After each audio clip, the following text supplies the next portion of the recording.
Welcome to today's webinar brought to you by Simba Technologies, a Magnitude company, and DataStax. I'm Stephen Fegg, Director at Database Trends and Applications in Unisphere Research. I will be your host for today's broadcast.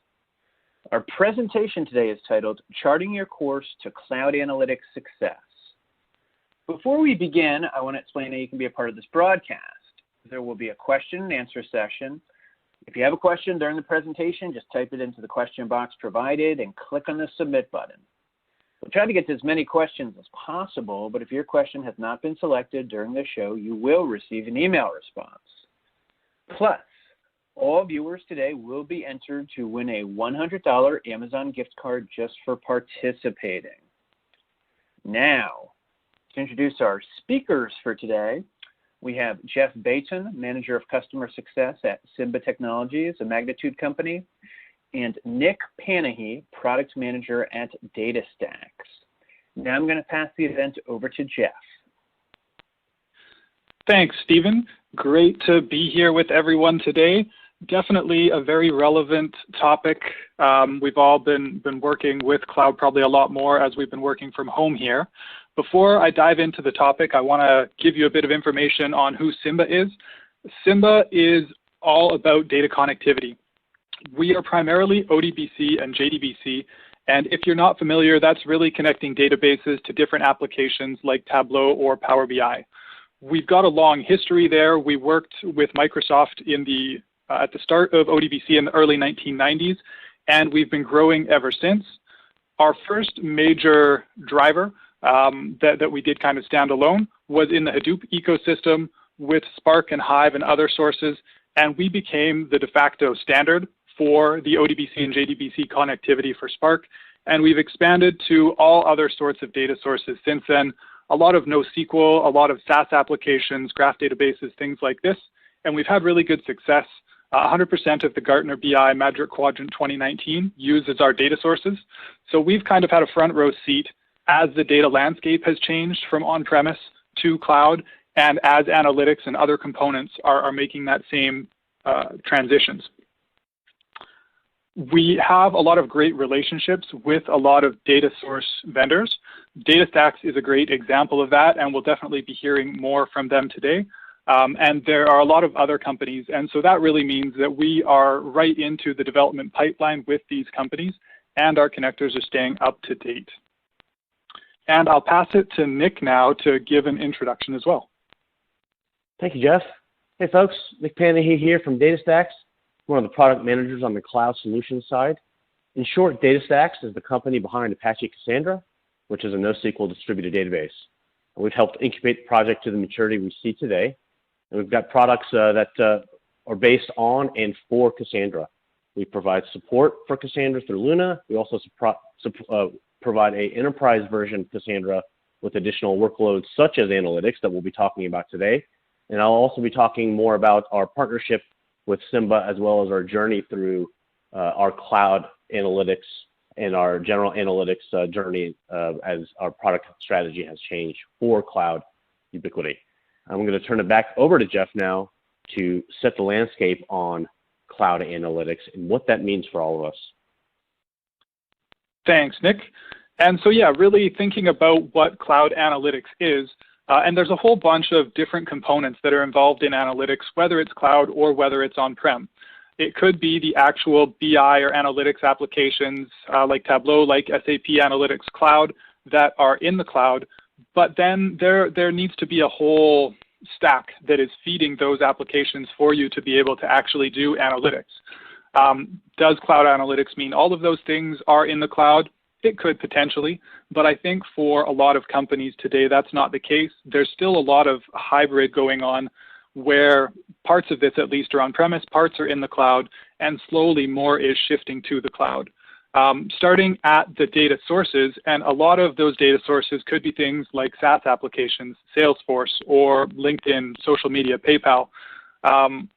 All of those are cloud-based, and there has been a huge explosion in all of those sorts of things, really giving companies a lot more places they need to figure out data.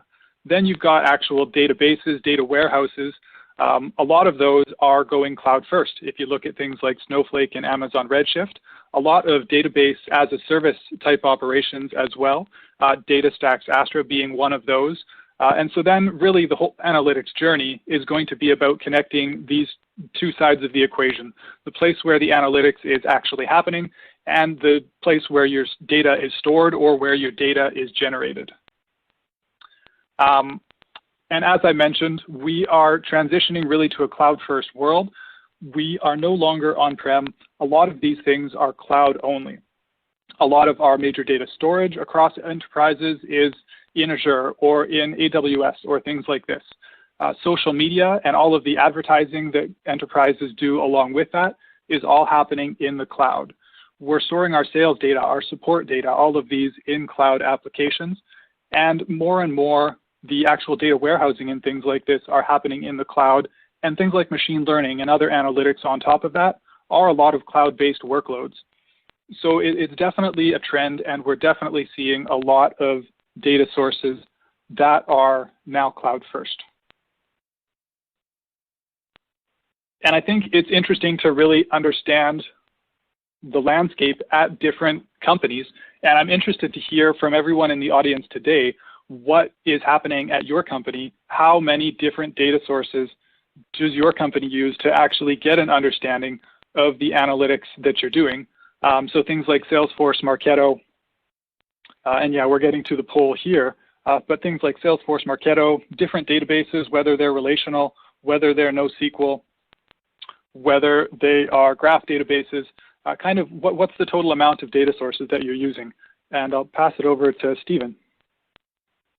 Thank you very much. We have our polling question for today. In the best case, how many data sources should users in your business have access to for reporting?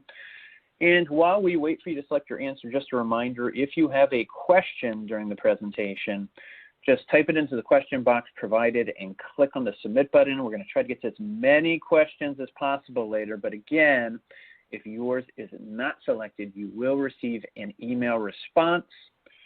Okay, so it looks like the results are in. Okay, so 20%, 1 to 2 data sources. 60%, the majority of folks on board today, 3 to 5, and then it looks like another 20% for 10 plus data sources. Quite a difference. Back to you, Jeff. Thank you, Stephen, and thanks everyone for giving a bit of feedback there. What we have been seeing as we talk with a lot of our customers is really this transitioning. So a lot of people responded in that 3 to 5 range. We're starting to see a lot more companies connecting to 5 or 10 or even more different types of data source when they want to look at what are their customers doing, what is their sales doing, how is their marketing going, things like this. And one of the problems that these businesses end up having to deal with is how to manage all of that connectivity. And so some things to consider if you imagine a scenario like that where you're connecting to, say, 8 or 9 different data sources across the enterprise. There are a whole bunch of different people that need the connectors, and it's all about moving the data to that final analytics. So when you're using a tool like Tableau, you could directly connect Tableau to the data sources, but you need to make sure that Tableau has all the connectors to those data sources. And the same would go for Excel or Power BI or what have you. Another strategy could be to do some ETL into a data warehouse or something like that, but then you need the same thing there. All the connectivity to your data warehouse needs to be able to connect to all these different places where the data source is. Same if you're doing some data prep in a tool like Alteryx. It all comes down to actually having that connectivity to all of the different data sources and having that, so there's probably a whole bunch of different routes that your organization is taking. And the question then really becomes, do you have the connectivity that you need? Are you ending up having to do a whole bunch of manual extracts that can lead to a lot more errors when you're doing things manually? Does data get stuck in a silo because you don't have the connectors? And so those are some of the answers, some of the solutions that we'll get into a little bit later. And what this really leads to is a lot of complexity. Because the cloud enables us to do so much, we talk about microservices and things like this. a whole bunch of different databases for a whole bunch of different use cases, a whole bunch of different SaaS applications, it becomes really complex to tie this all together so that your company can make good decisions and so that you can access the data, have that kind of holistic 365 type of view. Standards-based data connectors can make this a lot easier than developing it yourself, having to deal with all of the different complexity of each data source and figure out how to make it all work. I wanted to sidetrack from that a little bit. One more slide before I sidetrack. So yeah, Simba can help solve all of this connectivity because we do have standards-based connectors to all of the major data sources across a whole bunch of different areas, whether it's NoSQL, whether it's Hadoop, whether it's SaaS applications like Salesforce and Marketo, one-stop shopping effectively. And our connectors are fully SQL capable, so you can use the skill sets and the tools that your organization is used to already, and we work with all of the major BI applications. And now I want to dive a little bit into the Simba DataStax partnership. Simba and DataStax have done a lot of great work together, and our relationship goes back to 2012. Earlier in these days, DataStax has changed a lot since then, but there was a lot of Hadoop as a service, Spark and Hive and things like this, and now we've migrated to Cassandra and getting into the DataStax Cloud and Astra, and I'll pass it over to Nick to talk a little bit more about all that. Thanks, Jeff. As Jeff mentioned, I'm going to give us a little bit more color on the partnership and how it's been extremely beneficial for us as a company as we charted through the analytics story with our product from on-premise as a unified platform to cloud analytics and what that's going to mean for us.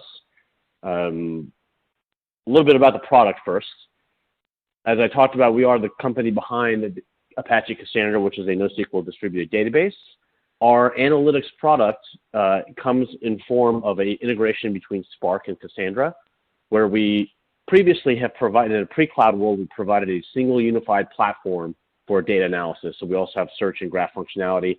This is typically what we have seen with enterprise on-premise deployments.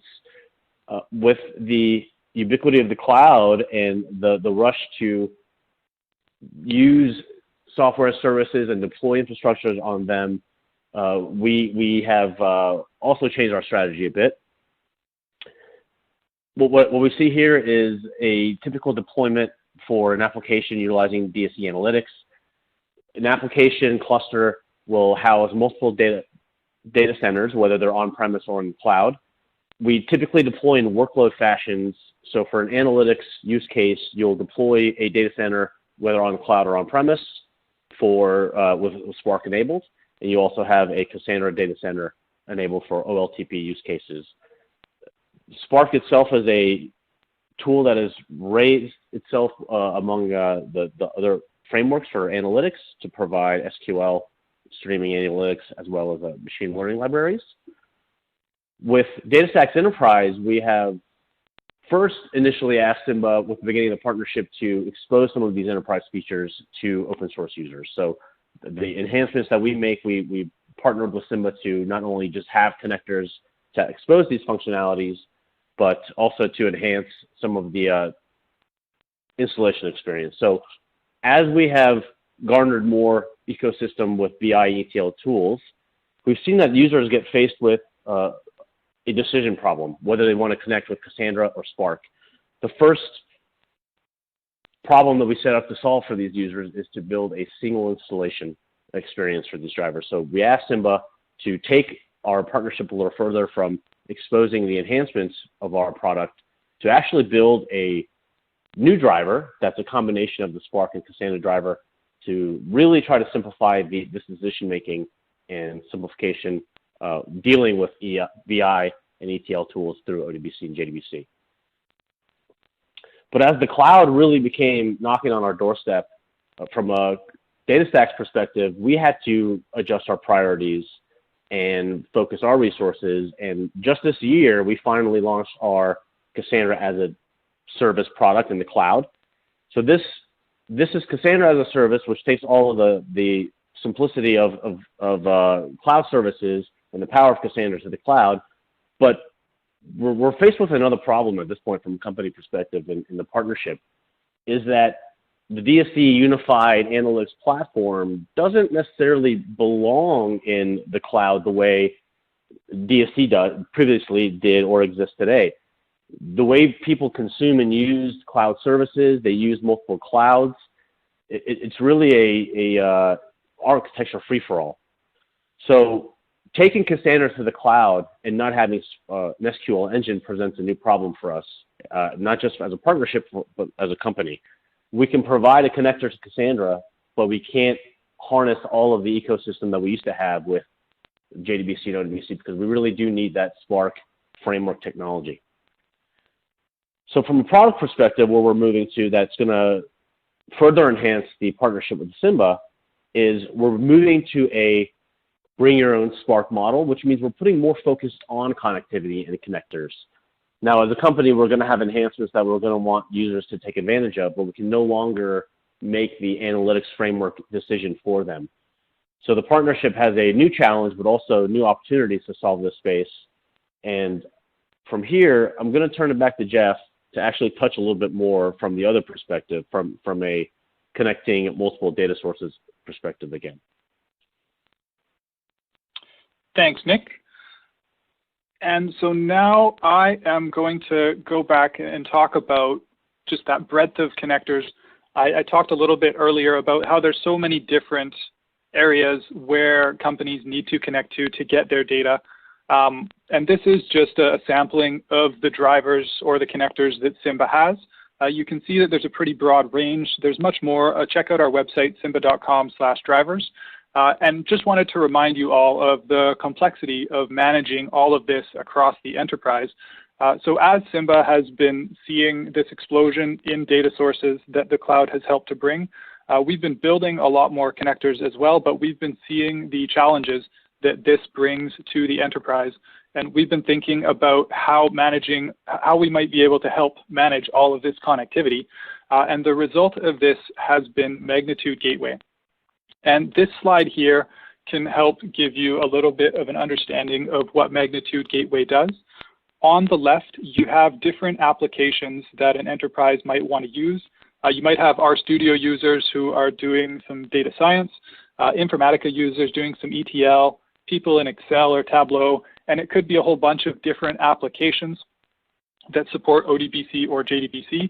And then on the right, a whole bunch of different potential data sources, whether that's on-premise databases, whether that's database as a service in the cloud, whether that's different things like Salesforce or data on S3, could be a whole bunch of different things there. So both the left side and the right side could be much larger. And Magnitude Gateway comes in as a centralized platform for data connectivity within the enterprise. This lets IT manage it a little bit easier.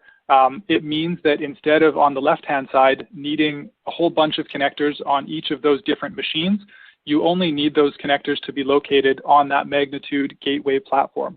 So it really simplifies distributing and getting this connectivity out to the different users in the enterprise. And I will start talking about some of the other benefits here. There are three kind of sections of benefits that I want to talk about. The first is the end users, the people who actually need to get access to data. The second is for IT and how it can make their job a lot easier. And the third is really just the company as a whole and how do all these benefits kind of add up to make a big difference in the insights that an enterprise or folks at the enterprise can make, as well as the value that folks are getting from the data connectivity. Before getting into the benefits of the end user, just to give you a sense of who the end user might be, there are a whole bunch of different folks that need access to data to be able to make decisions. So data scientists, obviously, business analysts or things like this for sure. Also marketing, looking at marketing across different channels to be able to aggregate and see how successful are the campaigns that we're doing, what's our spend compared to different leads or conversions that we're getting. Support, to track support cases over time. Who are your customers that are making the most requests? How long are cases taking to resolve? How are different support agents doing? All of these things would be valuable data to be able to analyze. And sales, of course, you want to analyze what does the pipeline look like, who are your best performers on the sales team, whole bunch of different things. So these and many more. There are a lot of people in the organization that need access to data to be able to understand how they're performing and to be able to make decisions about how to change or what sorts of things they might want to do. Gateway provides a whole bunch of different benefits to the end user. One of the basic ones is just a nicer user interface. ODBC and JDBC are technologies that have been around for quite a while. A lot of times there isn't actually a user interface to work with, it's just configuration files or connection strings. And a lot of times when there is a user interface, it's kind of a 1990s style Windows dialog, which isn't very pretty. It can also be difficult to understand what you need to do in which place, so where you need to enter data or what things might mean. So we've gone and completely revamped that, made it a modern, intuitive user interface with tooltips that will help the user understand what they need to enter in different locations, with links to documentation to really reduce the friction for people actually just making that initial step and getting connected. The second is just access to data connectors. Right now, it's a bit of a mixed bag. Some applications might provide the connectors you need. Other times, you need to go and search on the internet and try and figure out what of these Google results is actually going to help me solve my problem. Simba can give you one-stop shopping with Gateway. And the next benefit is that these are well-tested, reliable, performant connectors. This is the bread and butter of our business. And so we really want to make sure that these are solid. They're not going to break down in your production use cases. If you need support, you can come right to us. It's not an open source scenario that you need to rely on the community to provide that. So definitely a lot of good support going on there. Fourth is authentication helpers. A lot of times getting authenticated can be complex. So we really try and simplify that and help some of those workflows.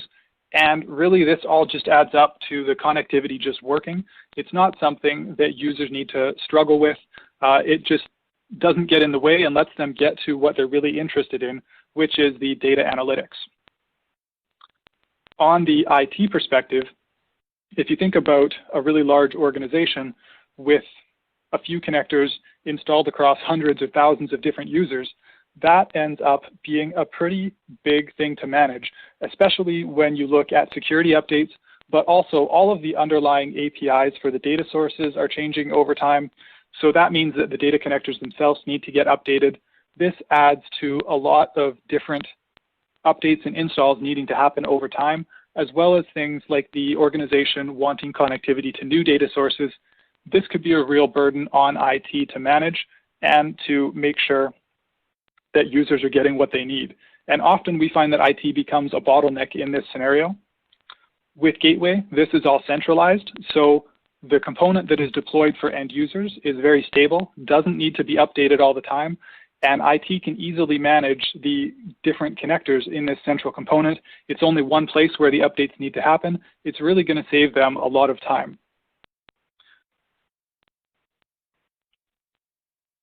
And all of this adds up to a lot of benefits for the whole enterprise. Saving of IT time, saving of end user time really is going to save the organization money. Getting people access to the data they need, where before maybe they were in their own data silo, they weren't actually combining data from all the different data sources that they need to make their decisions, is going to lead to a lot better decisions being made across the board. It's probably going to lead to a lot more accurate data too, compared to manual extracts or things like this. We often find that one person does a manual extract, another does it differently, and they don't end up with the same answer. So this is going to lead to consistent results across the organization, a consistent view of the data, and a much more holistic view. And the final benefit that I want to touch on is that this is all SQL-based access. So it's taking advantage of the skill set that many folks in your organization have already, and that these plug and play into the applications and tools that you use already. So you don't have to learn the APIs for dozens of different data sources or databases. You don't have to learn a whole bunch of different query languages. The drivers take care of all of that for you, and makes it really easy for you to get on to what you need to do and actually do your analytics. And now I will give it back to Nick to talk a bit about DataStax Vector. Thank you, Jeff. I wanted to actually just take another look and provide another example of what cloud analytics could look like through a concept product for operational analytics from the cloud versus in the cloud. DataStax Vector is a product that could turn every interaction into a learning opportunity with cloud consumption and usage of Cassandra. Can identify current and future issues with the clusters, nodes, or key spaces, and then provide clear descriptions of the changes we would recommend with this background knowledge, or go ahead and apply those fixes with some more simple copy and paste fixes. So while we talk about providing connectivity and deploying our typical analytics platforms in the cloud, this is another way that we should also expect analytics from the cloud to be, in the form of AI operations and helping us solve some of the more easier configuration or monitoring type problems. I'm happy to actually announce that Vector was announced for beta consumption today. You can check that out at vector.datastocks.com, as well as our as a service, astra.datastocks.com, and support for Cassandra through Luna. That's luna.datastocks.com. And that's going to do it for me as far as our talk and my side of what cloud analytics could be. I want to thank everybody, and I'm going to turn it back to Jeff here to close us out. Thank you, Nick. And so, yeah, I just wanted to bring it back and say that the cloud has a lot of benefits. There are a whole bunch of different services that become possible on it. It makes it really easy to scale up new projects, a lot of fully managed sorts of operations. Simba connectivity can help you get the best of all of that and take advantage of all of the data that you have in all of these different places. And Gateway is a great way to help manage that. So check out simba.com/gateway, and you can get free evaluations of Gateway and all of our other data connectors. And I will pass it back to Stephen now. Thank you very much, Jeff and Nick. So our first question is for Jeff. Jeff, what client applications work with Gateway? Yeah, thanks, Stephen. So there are a whole bunch of different client applications that will work with Gateway.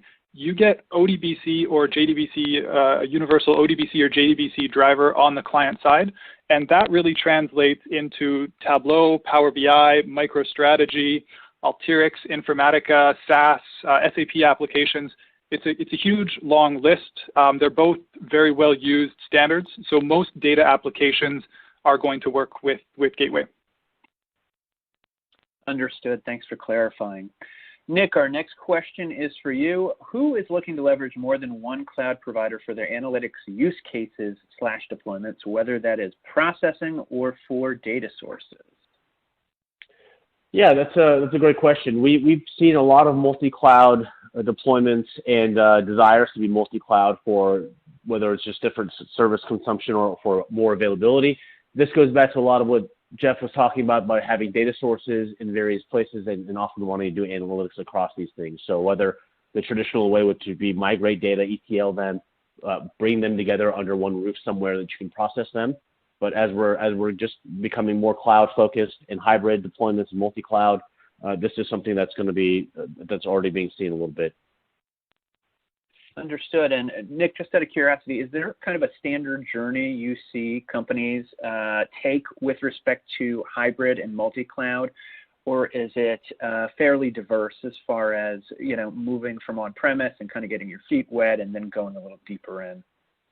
Yeah, that's a great question. I think we could spend a lot of time talking about that, but I'll say that you're right that there is typically a natural progression from going on-prem to starting to utilize cloud services. I think what we're seeing now that's starting to differ a little bit is with just basic concepts of vendor lock-in that does exist in cloud. We're seeing even things like retailers not wanting to be on AWS. We are seeing folks either go back to being more hybrid and depending on some of their on-prem, or migrating from AWS to GCP. And there's a lot of those kind of bits that are becoming more interesting. But the natural progression certainly has been with the enterprises to go from the pure on-prem to piecemealing things to go to cloud and being hybrid for quite some time until they can find things to the cloud if they want, or again, with even just things like cost, seeing that a hybrid deployment, whether it's one cloud or across multiple clouds and with prem, starts making more sense for various purposes. Understood. Thanks, Nick. Jeff, our next question is for you. Has Simba got any connectors to JD Edwards? Thanks, Stephen. No, we don't have a connector to JD Edwards right now. It is something that we are investigating, and some of our sister Magnitude companies do a lot of work with JD Edwards. So there's a lot of knowledge that we'll be able to take advantage of there. So something that we're looking at. Understood. Thanks. And another question for you, Jeff. How much time can Gateway save my business? That is a great question. There is a lot of different answers to that, and it's going to depend a lot on the size of the business and the number of data connectors that the business is using. If you wanted to just kind of back of napkin something, so earlier in the poll, a lot of the folks on the call said they were using between 3 and 5 different data sources. So if you had 250 people in an organization that are using kind of that average, and let's go on the high end of 5 data sources, those are all, they're all going to have that driver, so 5 times 250 there, and those are all going to need a whole bunch of different updates throughout the year. So if you say something like 4 updates, let me see if I can do a little bit of math on the call without embarrassing myself, but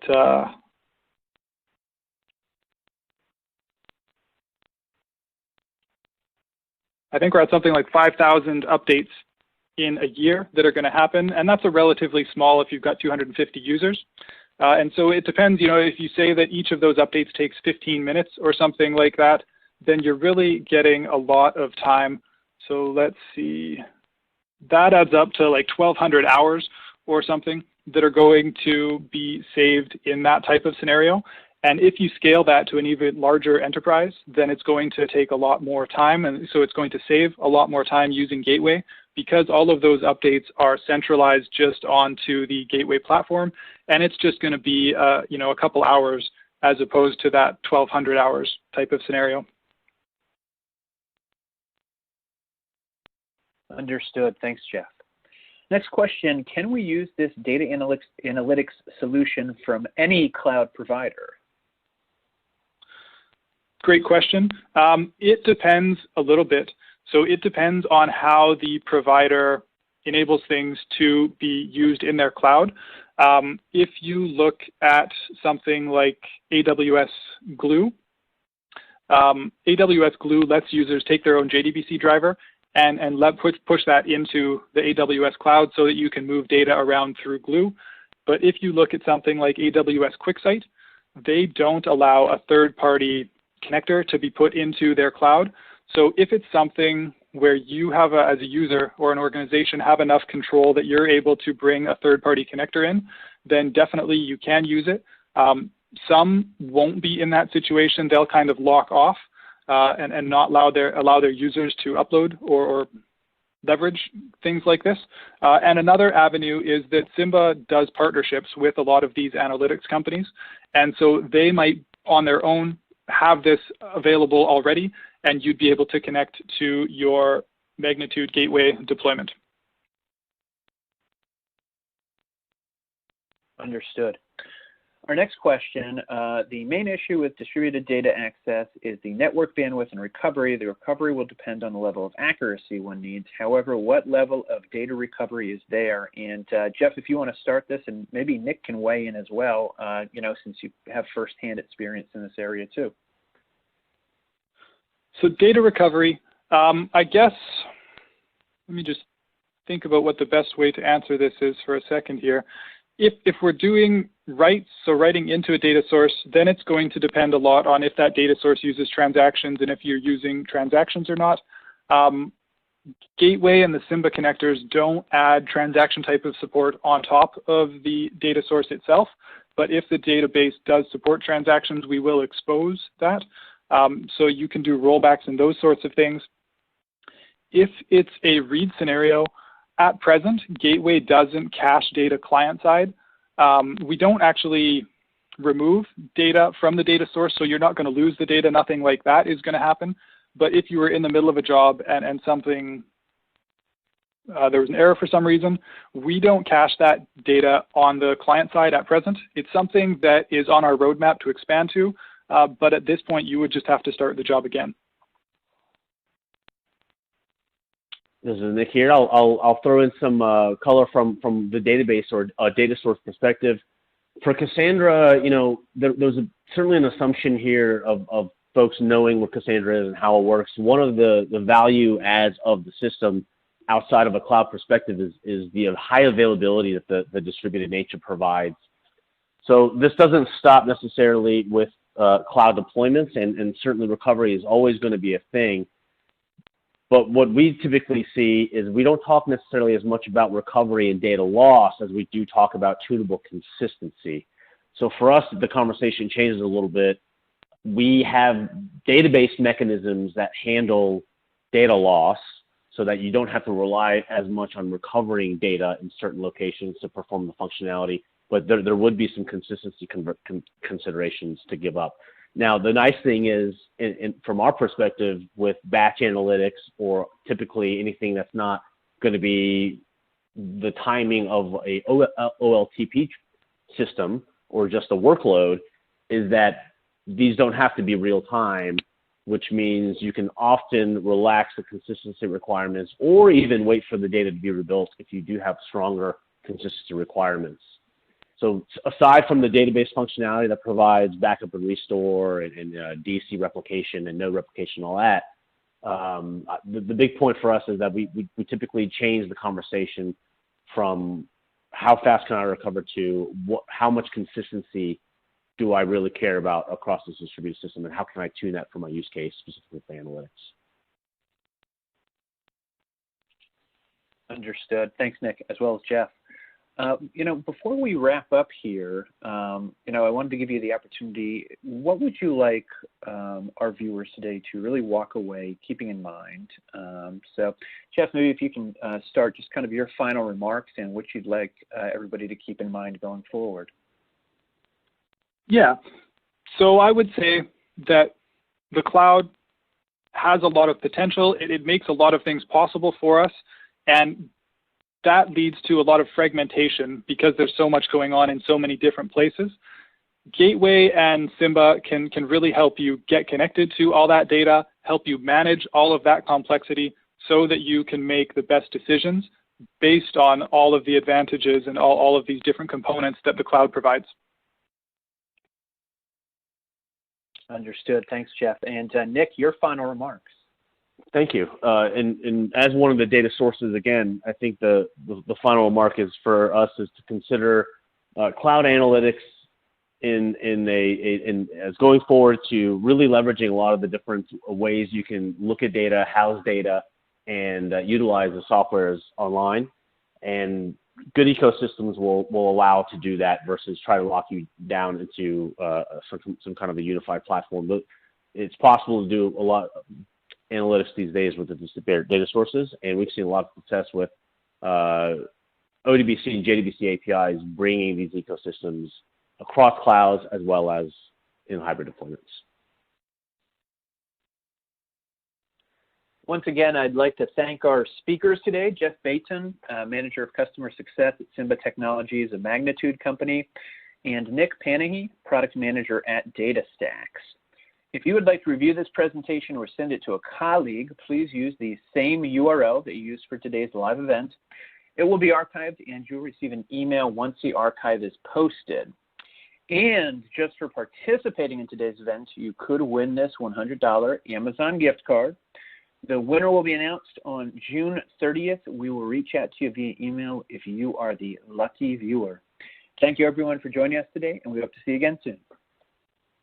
Thank you, ladies and gentlemen. This concludes today's webcast. We appreciate your participation. You may now disconnect.